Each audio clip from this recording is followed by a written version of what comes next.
I discovered print on demand almost 10 years ago now, and since then I have made millions of dollars using this model, and I've had over 1,000 people post inside my group that they've made their first sale on print on demand online. But recently I asked myself a question.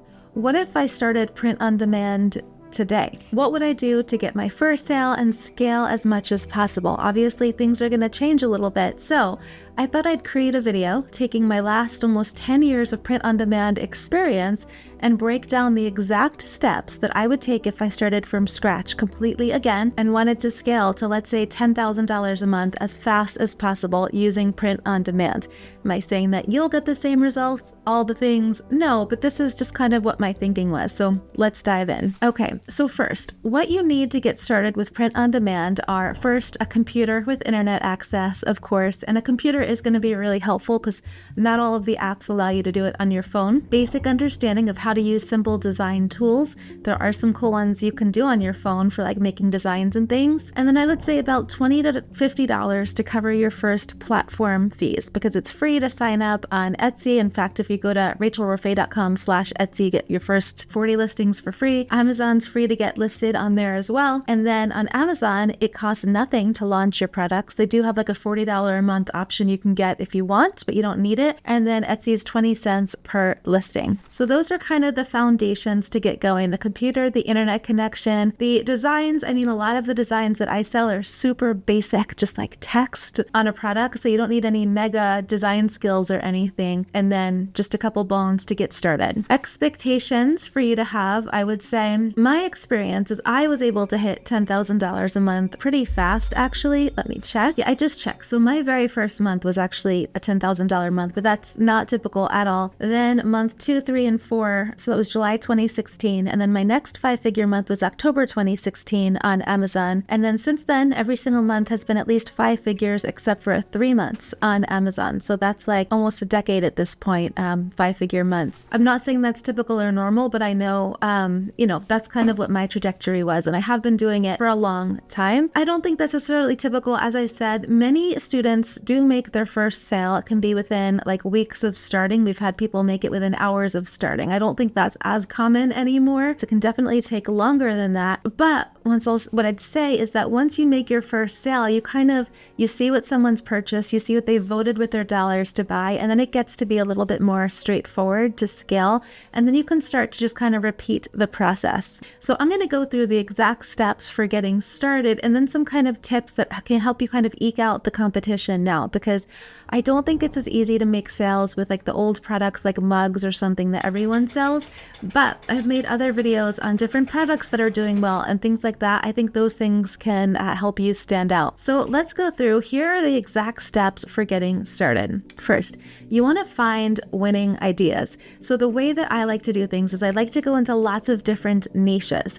So if you're on Amazon and you're looking at, let's say, best-selling, I'll just say mugs, a lot of the best sellers are going to be things that have a ton of competition. And so it's going to be very, very hard to stand out because A, there's a zillion listings for that, but then B, a lot of those types of products, they're like $5 from China kind of situation. So you want to go to things that don't have a lot of competition. So maybe it's something like people who are into basket weaving or volleyball moms or things like that. This is because these are people that are still very passionate about what it is that they love, being a volleyball mom, basket weaving, basketball, whatever it is, but there's not a lot of products that are targeted to them. So that's really good. And what I would say is because it's so minimal to get started, you don't really need to risk that much. The designs can be pretty simple. I don't spend a lot of time doing product research or anything, but I would say how you know you have a good product or a good kind of niche is you could do a quick search. I don't even really do this, but you could do a quick search, see on Amazon or Etsy, when you start typing it in, does it get pre-populated? Are people looking for those things? If so, that's awesome. And that's a good sign because if they're on these buyer search engines and they're typing in things saying that they want to buy them, that means they have intent to purchase. So that's a good sign you're probably in a good niche. There's also tools you can use like Everbee I've mentioned before. For Etsy research is a good one. Jungle Scout, we can have links underneath here to those. But I would say you want to focus on things that people are interested in and then focus on long tail keywords. So teddy bear for volleyball mom is an example of a long tail keyword. I've made other videos on long tail keywords if you want to watch those, but just something that's a little bit beyond like the general kind of basic mug. The next thing you want to do is you want to find good products. I did make a video. My last video was going over the 5 best print-on-demand products to sell in 2025. Make sure you check that video out after this one, because that'll go through some of the products that I see are selling really well. There's links on where you can get them and everything, because I was actually just having a meeting with my team and we were talking about how the sellers did this past year. And one of the big takeaways is a lot of the sellers that did the best last year were the ones that were incorporating a lot of new products. Okay, so I would say that would be really helpful for you to get started. The best tools that you can use for design, I think WordSwag on your iPhone or your Android, that's a great one. I know there's a lot of competition to WordSwag, but just search for the one with the most reviews. That's really good. Canva is really good. Pixplosion, if you're inside my system, we've got a free design tool for you. All of that is really good. You really want to focus on simple designs, like keep it super duper simple, because we want to go after selling to as many people as possible. And so the more things that you throw into the design, like if you add pictures that people don't vibe with or colors they don't like, it just makes them not purchase from you.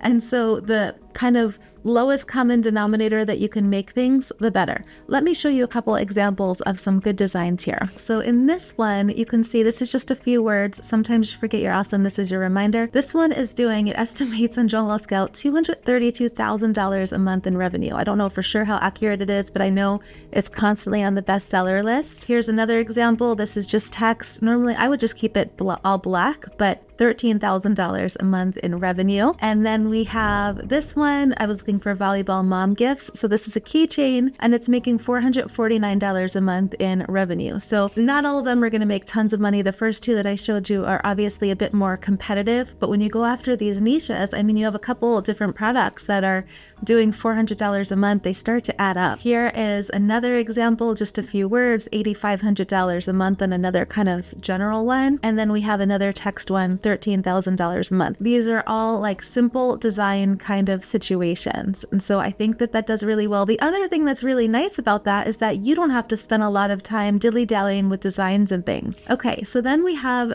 creating your first listing. So I would choose one platform first. I definitely love Amazon and Etsy, but I think that Etsy is best for beginners. So again, if you go to rachelreffe.com/Etsy, you get your first 20 listings for free. And then after you do that, I would start to transition to Amazon once you've got some momentum. I personally get better sales on Amazon. A lot of the people inside my group say that they get better sales for Etsy, but I love me some Amazon. So when you go to create your first Etsy listing, the first thing you're going to want to do is it has you list your first product live. So there's a bunch of things, and maybe I'll make more videos on this if it's something that you're interested, but high level is you're going to want to launch your product. The most important element here of a good listing are you're going to want to have product pictures.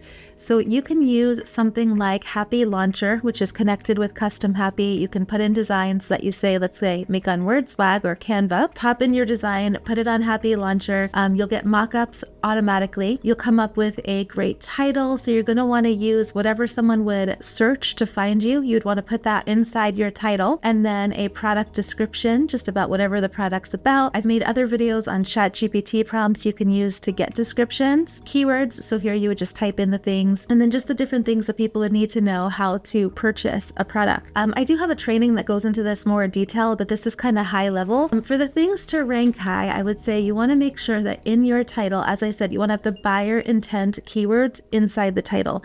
So whatever someone would search to find you, make sure that that's in your title, because they're telling you, this is what I'm looking for. This is what I want to spend money on. Give them that. From there though, after you kind of get the basics listed, I would say to scale to $10,000 a month, at least what I would do is the most important metric is your number of listings. So the easiest way to scale is just by listing more and more designs. Now, a lot of them aren't going to sell anything. That's just kind of the way that it works. But after you start to sell some things, you start to see what people like, and you can make more kind of like that. And I would would say you want to focus on volume. This is even easier on Amazon, I would say, to focus on volume because you're not paying 20 cents per listing. But even still, 20 cents per listing on Etsy is not that bad when you consider or compare it to having a brick and mortar store where you have to buy like rent and equipment and all the things. 20 cents per test is pretty glorious. But yeah, I would just keep scaling up. If it takes, we had a head coach for Low Hanging System. He used to give the thing like, if you knew that you had to make 1,000 listings to make your first sale, as an example, and then the second listing it would only take you 500 listings, and then the third listing 250,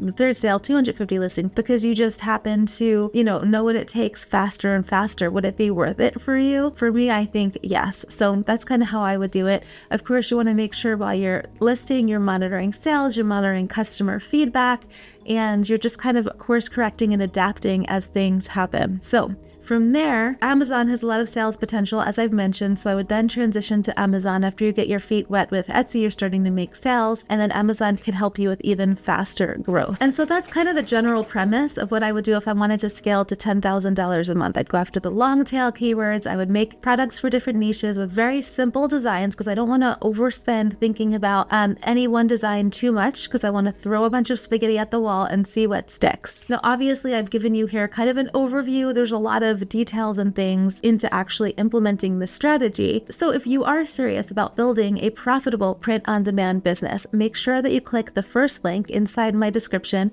to watch my full training where I break down each of the strategies a bit more, much more detail. The best part of this, by the way, is the training. It's completely free for you to sign up. So just click the link to get access to that training. Thank you for watching, and I hope to see you in the next video.